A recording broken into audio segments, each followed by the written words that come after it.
সুপ্রিয় দর্শক বন্ধুরা, থার্মোমিটারে তাপমাত্রা শূন্যের নিচে ২৮ ডিগ্রি ফারেনহাইট দেখাচ্ছে। এখানকার নদীগুলো এতটাই শক্তভাবে জমে যায় যে সেগুলোর ওপর দিয়ে ভারী ট্রাক অনায়াসে চলাচল করতে পারে।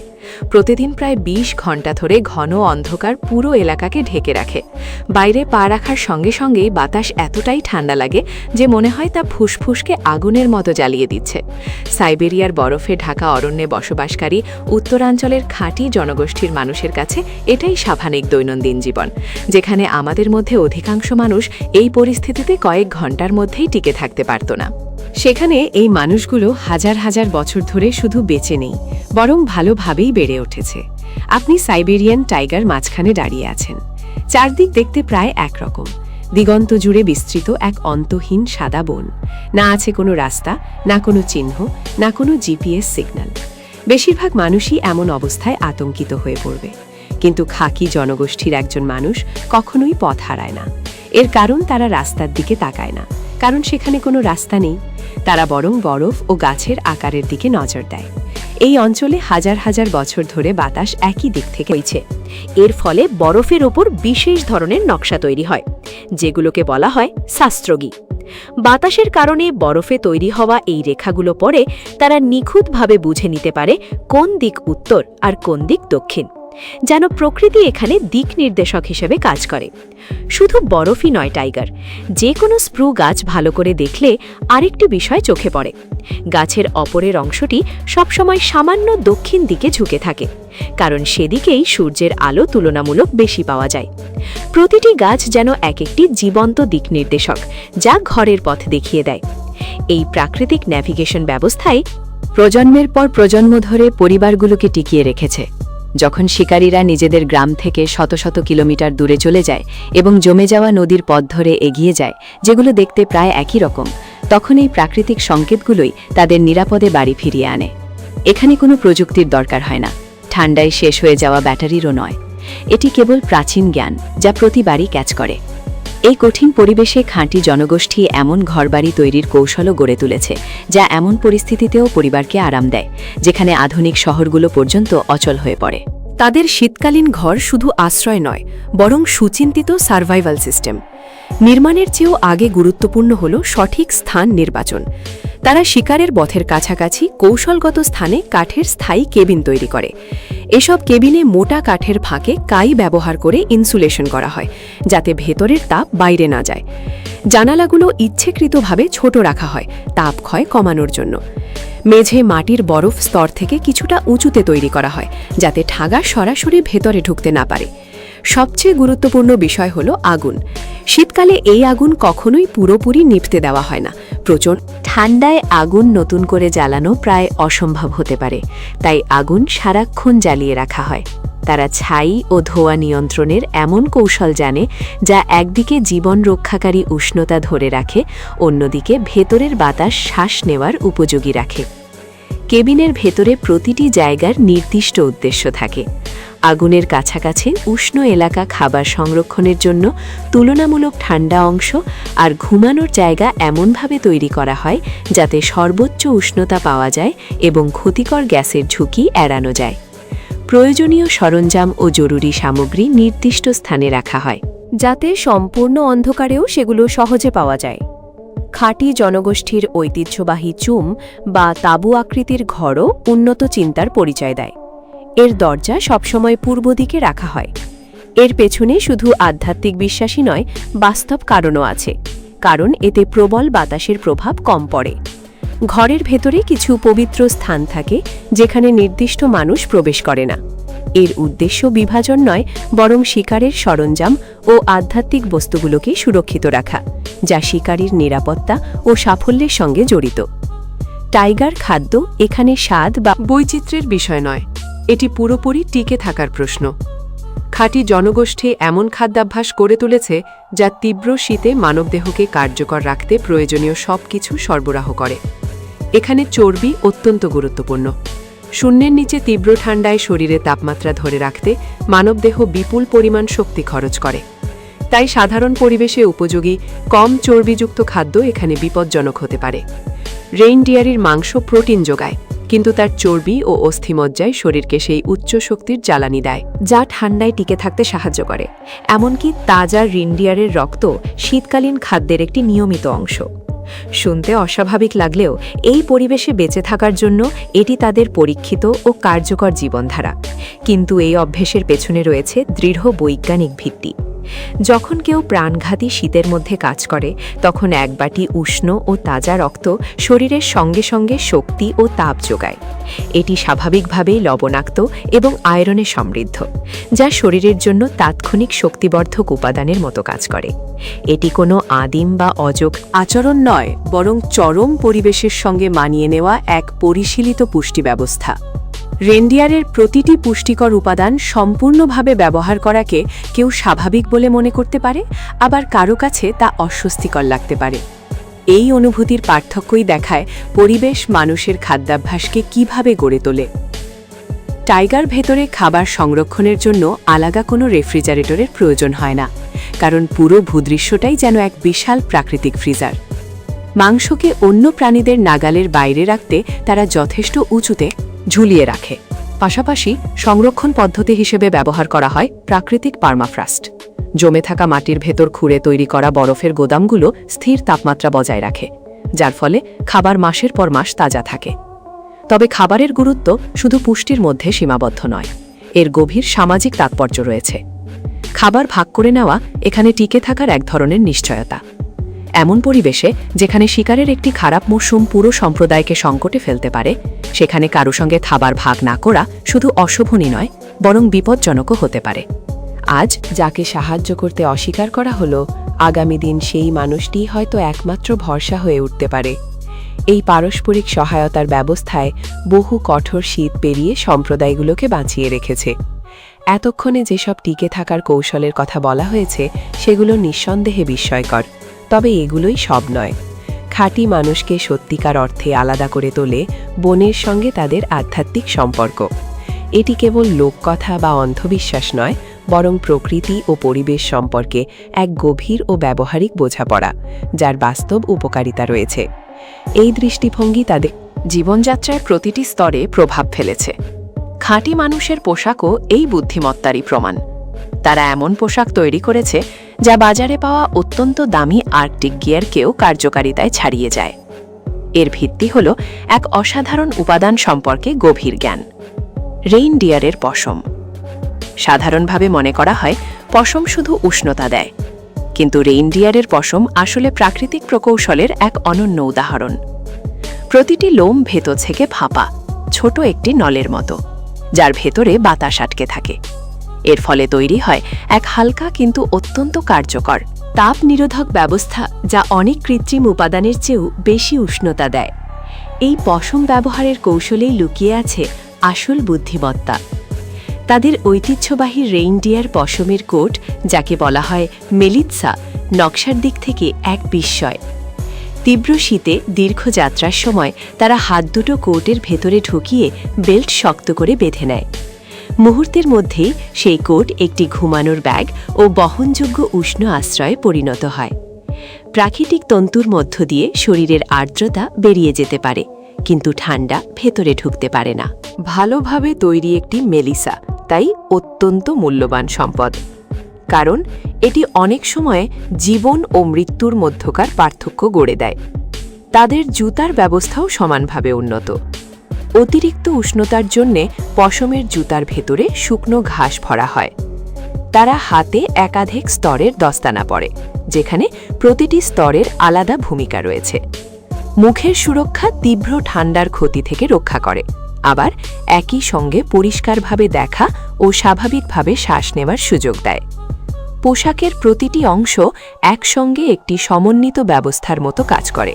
এই কারণেই আর্কটিক অভিযাত্রী ও গবেষকরা দীর্ঘদিন ধরে এসব নকশা অধ্যয়ন করেছেন, যাতে আধুনিক উপকরণ দিয়ে তার কার্যকারিতা অনুকরণ করা যায়। তবুও প্রথাগত খাঁটি পোশাক বহু ক্ষেত্রে হাজার হাজার ডলারের কৃত্রিম গিয়ারের চেয়েও ভালো ফল দেয়। রহস্য কেবল উপকরণে নয়, বরং মানবদেহ কিভাবে তাপ হারায় তা বোঝা এবং সেই প্রাকৃতিক প্রক্রিয়ার সঙ্গে মিল রেখে পোশাক তৈরি করার মধ্যেই নিহিত। খাঁটি সংস্কৃতির আরেকটি গুরুত্বপূর্ণ দিক হল তাদের ভালুক উৎসব, যা প্রায়ই ভুলভাবে শুধু একটি আচার হিসেবে দেখা হয়। বাস্তবে এর গুরুত্ব টিকে থাকার সঙ্গে গভীরভাবে যুক্ত। মানুষের কাছে ভালুক কেবল একটি প্রাণী নয়, বরং পরিবারের অংশ, যাকে আকাশ দেবতার টরমের কনিষ্ঠ পুত্র হিসেবে ধরা হয়। তারা কখনোই ভালুককে সরাসরি তার নামে ডাকে না, বরং তাকে বৃদ্ধ মানুষ, প্রভু, ব্যক্তি বা অতিথির মতো সম্মানসূচক নামে সম্বোধন করে। এটি শুধু শিষ্টাচারের বিষয় নয়, বরং বাস্তব জীবনের ঝুঁকি কমানোর একটি উপায়। ভালুক অত্যন্ত বুদ্ধিমান প্রাণী এবং অনেকের বিশ্বাস তারা মানুষের ভাষা ও আচরণ বুঝতে পারে। ভাষা ও আচরণের মাধ্যমে সম্মান দেখিয়ে শিকারীরা সংঘর্ষের সম্ভাবনা কমিয়ে আনে। তৃতীয় দিকটি হল বিপজ্জনক প্রাণীর মুখোমুখি হওয়ার সময় মানসিক ভারসাম্য বজায় রাখা, যাতে কেউ অসতর্ক বা অতিরিক্ত আক্রমণাত্মক হয়ে না ওঠে। ভালুক উৎসব মানুষের আচরণ, শিকারের কৌশল এবং মাংস সংরক্ষণের বিষয়ে গুরুত্বপূর্ণ জ্ঞানও প্রদান করে। তরুণেরা এখানে কোনো আনুষ্ঠানিক পাঠের মাধ্যমে নয়, বরং সরাসরি অংশগ্রহণের মধ্য দিয়ে শেখে। এর ফলে প্রয়োজনীয় টিকে থাকার দক্ষতাগুলো কোনো ফাঁক ছাড়াই প্রজন্ম থেকে প্রজন্মে পৌঁছে যায়। ভালুকের সঙ্গে এই আধ্যাত্মিক সম্পর্ক শিকারী ও প্রকৃতির মধ্যে সূক্ষ্ম সামঞ্জস্যে এক গভীর বোঝাপড়াকে প্রকাশ করে। ভালুককে শক্তিশালী এবং সম্মানের যোগ্য প্রাণী হিসেবে দেখে খাঁটি মানুষ একটি সুস্থ সতর্কতা বজায় রাখে, যা অতিরিক্ত আত্মবিশ্বাস থেকে রক্ষা করে। এমন এক পরিবেশে যেখানে ভালুকের কাছাকাছি একটি ভুল মারাত্মক পরিণতি ডেকে আনতে পারে। এই আধ্যাত্মিক কাঠামোই মানুষকে সজাগ ও নিরাপদ রাখে। আরেকটি বড় ভুল ধারণা পরিষ্কার করা জরুরি। খাঁটি সামানবাদ কোনো সাজসজ্জা বা বিনোদনের বিষয় নয়। এটি চরম টিকে থাকার পরিস্থিতিতে মানসিক চাপ সামলানোর এক পরিশীলিত ব্যবস্থা। যখন জীবন নির্ভর করে নিখুঁত সিদ্ধান্তের উপর, তখন মানসিক স্থিতি নিজেই একটি টিকে থাকার দক্ষতায় পরিণত হয়। খাঁটি মানুষের প্রাচীন দৃষ্টিতে অস্তিত্বকে 3টি স্তরে ভাগ করা হয়েছে। উপরের জগৎ, যেখানে আত্মারা বাস করে; মধ্যগত, যেখানে মানুষ রক্ষাকারী আত্মাদের সঙ্গে সহাবস্থান করে; এবং নিচের জগৎ, যার রোগ ও প্রস্থানজনিত ধারণার সঙ্গে যুক্ত। শামানরা এই জগৎগুলোর মধ্যে যাতায়াতের প্রতীকী ধারণার মাধ্যমে আরোগ্য, দিক নির্দেশনা এবং পূর্বপুরুষের শক্তির সঙ্গে সংযোগ বজায় রাখে। এটি বাইরে থেকে কুসংস্কার বলে মনে হতে পারে, কিন্তু এর মনস্তাত্ত্বিক বাস্তবতা গভীর। দীর্ঘ সময় বিচ্ছিন্ন অবস্থায় থাকা, প্রতিনিয়ত ঝুঁকিপূর্ণ পরিস্থিতির মুখোমুখি হওয়া কিংবা দুর্ঘটনা ও খাদ্য সংকটের প্রভাব, এসবই প্রচণ্ড মানসিক চাপ সৃষ্টি করে। সামাজিক ব্যবস্থা এই চাপকে প্রক্রিয়াজাত করা, কঠিন সিদ্ধান্ত নেওয়া এবং হতাশাজনক অবস্থাতেও আশা ধরে রাখার একটি কাঠামো দেয়। সোভিয়েত শাসনামলে সামানবাদ দমন করা হয়েছিল। ঢোল বাজানো নিষিদ্ধ হয়, আচার অনুষ্ঠান সীমাবদ্ধ করা হয় এবং সামানদের ওপর চাপ সৃষ্টি করা হয়। তবু এই বিশ্বাস গোপনে টিকেছিল, কারণ এটি এমন মৌলিক মানসিক চাহিদা পূরণ করত যা কোনো প্রশাসনিক কর্মসূচি পূরণ করতে পারেনি।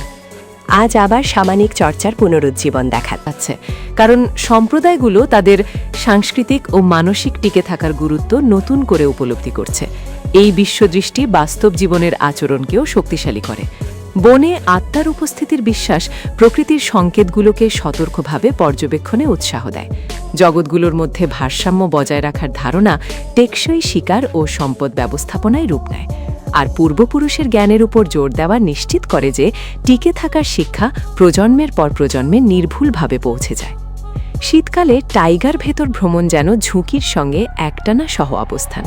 আর খাঁটি মানুষ এমন কৌশল গড়ে তুলেছে যা জমে যাওয়া নদীগুলোকে কার্যত চলাচলের পথ বানিয়ে দেয়।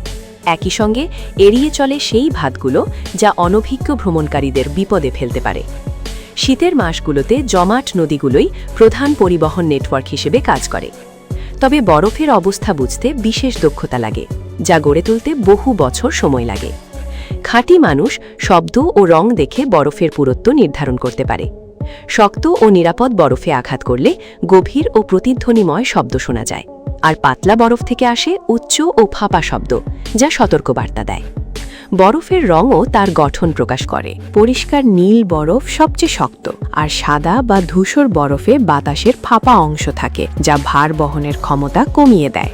পরিস্থিতি অনুযায়ী তারা একাধিক পরিবহন পদ্ধতি ব্যবহার করে। ঐতিহ্যবাহী উপায় বনভূমির ভেতর নীরবে চলাচলের সুযোগ দেয়। স্লেজ জমে থাকা নদীতে ভারী বোঝা বহনে কার্যকর। আধুনিক স্নো মোবাইল দীর্ঘ দূরত্বের জন্য গ্রহণ করা হয়েছে, তবে এগুলোর সঙ্গে নতুন ঝুঁকিও আসে। সহায়তা থেকে দূরে যান্ত্রিক ত্রুটি গুরুতর পরিস্থিতি তৈরি করতে পারে, তাই ঐতিহ্যবাহী বিকল্প পদ্ধতি সবসময় প্রস্তুত থাকে।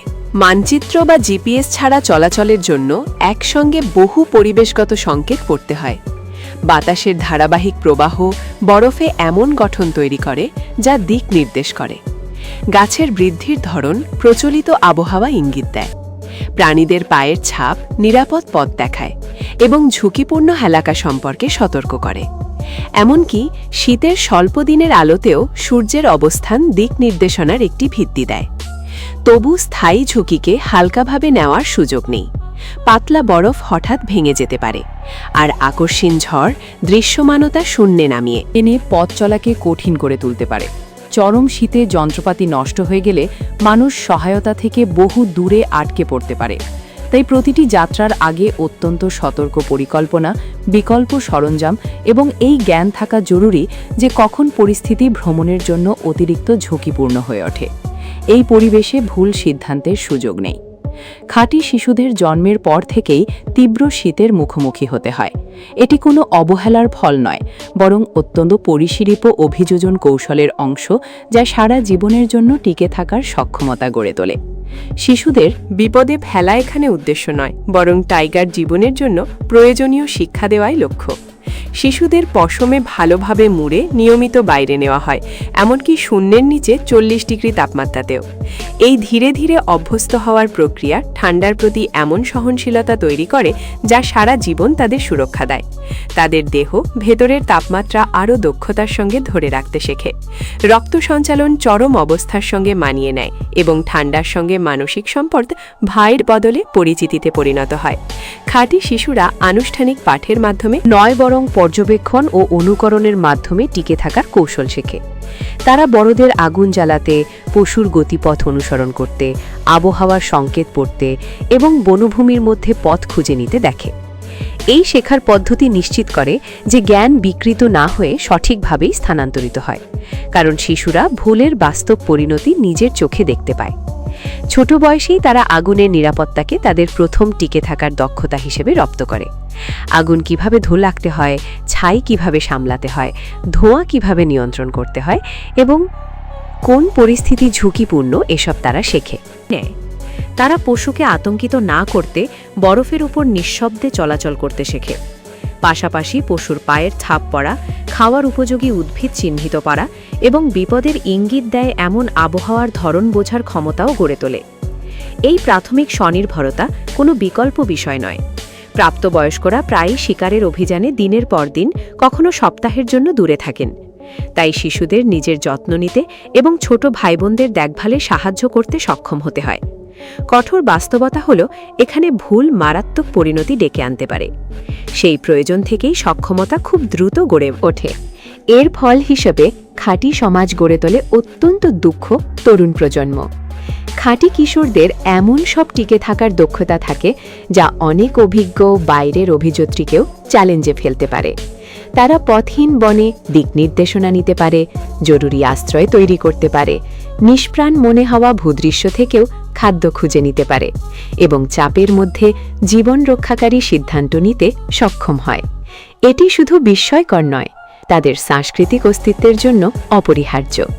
খাঁটি মানুষেরা এমন কিছু অনন্য সাংস্কৃতিক অভিব্যক্তি গড়ে তুলেছে যা কেবল নান্দনিক নয়, বরং বাস্তব টিকে থাকার কাজেও ব্যবহৃত হয়। তাদের সঙ্গীতে এমন কিছু বিরল তারযুক্ত বাদ্যযন্ত্র রয়েছে যা উত্তর সাইবেরিয়ার আর কোথাও দেখা যায় না। খুতাং নামের এক ধরনের বীণা, যার তার তৈরি এল্ক হরিণের স্নায়ু দিয়ে, এবং ঘোড়ার লোম দিয়ে তৈরি ছোট ধনুক আকৃতির বাদ্যযন্ত্র কেবল বিনোদনের জন্য ব্যবহৃত হতো না, এগুলো আচার ও গল্প বলার সময় বাজানো হতো, যার মাধ্যমে গুরুত্বপূর্ণ টিকে থাকার জ্ঞান প্রজন্মের পর প্রজন্মে ছড়িয়ে পড়ত। বিচ্ছিন্ন এই সমাজে সঙ্গীত একাধিক টিকে খেতার ভূমিকা পালন করে। দীর্ঘ ও অন্ধকার শীতকালে এটি গোষ্ঠীর ঐক্য বজায় রাখে, যখন মানসিক অবসাদ ও দ্বন্দ্ব পুরো সম্প্রদায়ের অস্তিত্বকে হুমকির মুখে ফেলতে পারে। সঙ্গীত, শিকার, কৌশল, আবহাওয়ার ধরন, পথ নির্দেশনা এবং চলাচলের রুট সম্পর্কে জটিল তথ্য মনে রাখার একটি কাঠামো তৈরি করে।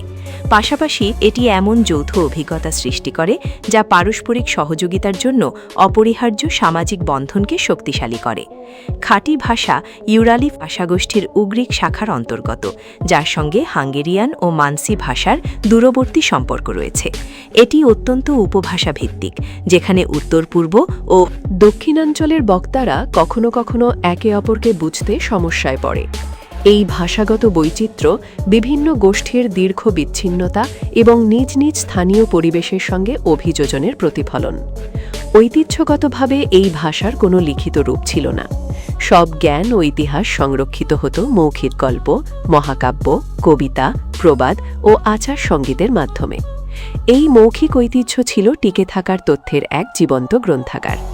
গল্পের ভেতরে শিকার কৌশল, আবহাওয়ার পূর্বাভাস, উদ্ভিদ শনাক্তকরণ এবং জরুরি পরিস্থিতিতে করণীয় সম্পর্কে বিস্তারিত নির্দেশনা থাকত। গল্প বলার কাঠামো জটিল, তথ্যকে সহজে মনে রাখার মতো করে তুলত এবং প্রজন্মর মধ্যে নির্ভুলভাবে তা পৌঁছে দিত। আজ রুশ ভাষাভিত্তিক শিক্ষা ব্যবস্থা ও শহরমুখী অভিভাষণের কারণে অনেক তরুণ তাদের মাতৃভাষা হারানোর ঝুঁকিতে রয়েছে। এটি কেবল সাংস্কৃতিক সংকট নয়, বরং একটি বাস্তব টিকে থাকার সংকেতও বটে। কারণ এই ভাষার ভেতরেই টাইগার জীবনের সঙ্গে সম্পর্কিত অমূল্য জ্ঞান সঞ্চিত রয়েছে। ভাষা পুনরুদ্ধারের প্রচেষ্টা চলছে, কিন্তু চ্যালেঞ্জ বিশাল। কারণ একটি ভাষা হারিয়ে গেলে তার সঙ্গে সঙ্গে শতাব্দীর পর শতাব্দী ধরে জমে ওঠা টিকে থাকার জ্ঞানও বিলুপ্ত হয়ে যায়। হাজার হাজার বছর ধরে জনগোষ্ঠীকে টিকিয়ে রাখা যে জীবনধারণ ব্যবস্থা, আজ তা অভূতপূর্ব চ্যালেঞ্জের মুখোমুখি। এই চ্যালেঞ্জগুলো শুধু তাদের সংস্কৃতিকেই নয়, বরং টাইগা অঞ্চলে তাদের শারীরিক অস্তিত্বকেও গভীরভাবে হুমকির মধ্যে ফেলেছে। আধুনিক সময়ের এই চাপগুলো স্পষ্ট করে দেখিয়ে দিচ্ছে যে তাদের প্রথাগত জ্ঞান আসলে কতটা পরিশীলিত, আবার একই সঙ্গে কতটা সংবেদনশীল ও সূক্ষ্ম ভারসাম্যের উপর দাঁড়িয়ে আছে। বিশেষ করে তেল ও গ্যাস শিল্পের বিস্তার খান্তিদের ঐতিহ্যবাহী অভিবাসন পথগুলোকে বিচ্ছিন্ন করে দিচ্ছে এবং সেই প্রাকৃতিক ব্যবস্থাগুলোকে ব্যাহত করছে যেগুলোর ওপর তারা সম্পূর্ণভাবে নির্ভরশীল। রাস্তা ও পাইপলাইন ঘন জঙ্গলকে খণ্ড বিখণ্ড করে দিচ্ছে, ফলে প্রথাগত দিক নির্ণয় ও চলাচল আগের চেয়ে অনেক বেশি কঠিন হয়ে উঠছে। শিল্প কারখানার শব্দ ও দূষণ প্রাণীদের আচরণ পরিবর্তন করছে, যার ফলে শিকার করা ক্রমেই অনিশ্চিত হয়ে পড়ছে।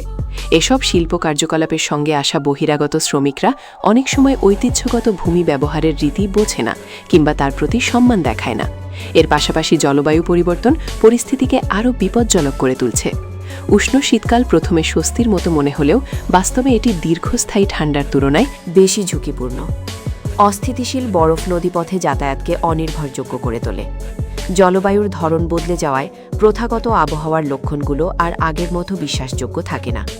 প্রাণীরা তাদের অভিবাসনের পথ ও সময়সূচি পরিবর্তন করছে, যার ফলে প্রজন্মের পর প্রজন্ম ধরে কার্যকর থাকা শিকার ব্যবস্থায় ব্যাঘাত করছে।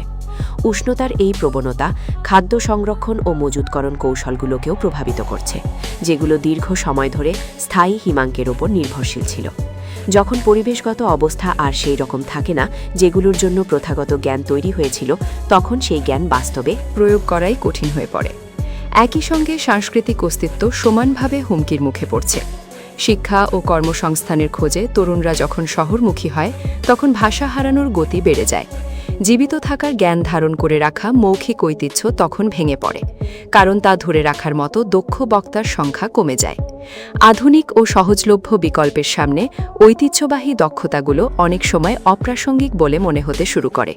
তবে সম্ভবত সবচেয়ে বড় বিপদ হল ভূমির সঙ্গে গভীর সম্পর্কের বিলুপ্তি।